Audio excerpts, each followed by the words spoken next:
The Dodge Viper, a legendary American sports car, had a remarkable journey.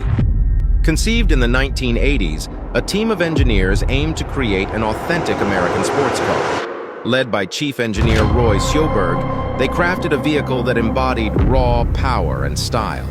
The Viper's heart was a monstrous V10 engine, its body crafted from composite materials, and its suspension designed for precision.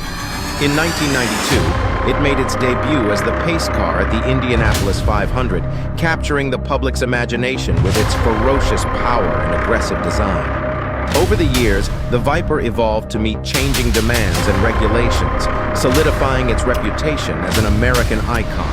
It wasn't just a street legend, it's shown on the racetrack too, with the Viper GTS-R securing class victories at prestigious races like Le Mans.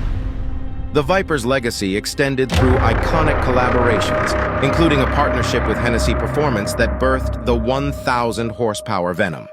However, in 2017, Dodge announced the end of Viper production due to evolving regulations.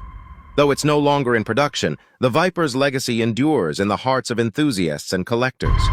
Its timeless design and unadulterated performance continue to inspire American sports cars.